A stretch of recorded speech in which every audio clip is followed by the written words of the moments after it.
the Ford Motor Company got its start in 1903, and not only does it produce vehicles today, but it also produced the first working bombing plane during World War II. It was called the B-24, and that was kind of their help for the war effort.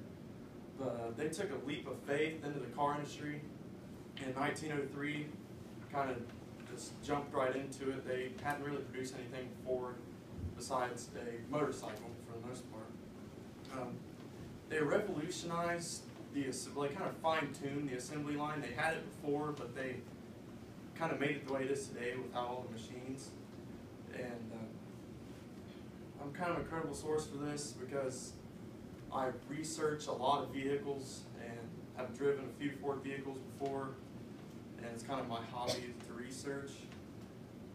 The three main points I'll hit on today is the start in 1903 up till 1935, then their middle years from 1935 to 1980, then from 1980 up to some more recent stuff. So I'll start from the beginning. On June 17th, 1903, they got their start with John S. Gray as the president and Henry Ford was the vice president at the start. I know that kind of probably doesn't make a whole lot of sense since it's the Ford Motor Company, but that kind of gets explained later on.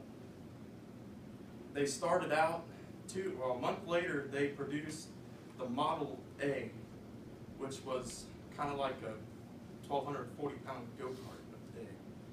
And they had a 2-cylinder engine that produced 8 horsepower with a 2-speed belt-driven transmission, and its top speed was 28 miles per hour.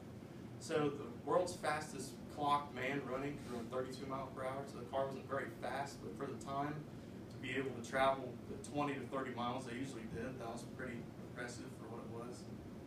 And also at the start, they had 12 stockholders, which got them started, which back then was, they started with $30,000 to start their company. They used 28 of that just to build the first Model A and sold it. Then later on in 1906, Henry Ford was elected president, which kind of makes more sense since it was his name on the company. So then after that, in 1908, they produced a updated version of the Model A, which is the Model T, which had a 20 horsepower inline 4-cylinder engine, which was called a 3-speed transmission, but really it was a 2-speed transmission with reverse. It was the first car they made with reverse. And its top speed was 45 miles per hour. So it was a little bit faster than the Model A, which was a big selling point on that because people wanted more speed.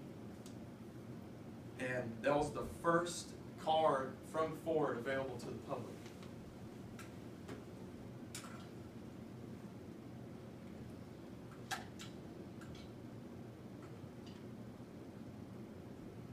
They also, a few years after that, they produced their 1 millionth vehicle, which for a hand-assembled vehicle, that was a lot of vehicles for them only being in production for 12 years. And it being almost over 100 years ago since they got their start. In 1917, they built their biggest plant that's ever been built, and there's actually still production going on there today. That's where all the Ford trucks are built. It's the River Road plant in Dearborn, Michigan. And also, that's where they built their first trucks. That's why all their trucks are built there today. Then later on, this was another big step into this when it became the Ford Lincoln Company. They bought Lincoln for $8 million, which in today's money, if you multiply that by 30, then that's how much money they would have spent today. So $2.4 billion almost is what they would have spent.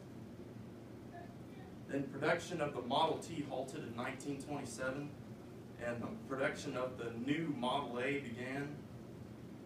So now, after that, was jumped to the 1935 to 1980s part of their history. The Model A was kind of short-lived because they started to produce a V8 engine. So the Model T was produced until 1932, until they produced the V8. Now in 1937, there was a thing called the Battle of the Overpass at the River Road plant. between the United Automobiles workers and the Ford Motor Company itself, because the United Automobile workers didn't think they were getting paid, the workers were getting paid enough, so they wanted an $8 6-hour day, which was $131 a day in our money today, and then they didn't want the $6 8-hour day, which was only $98. So they still didn't think they were getting paid enough at that much.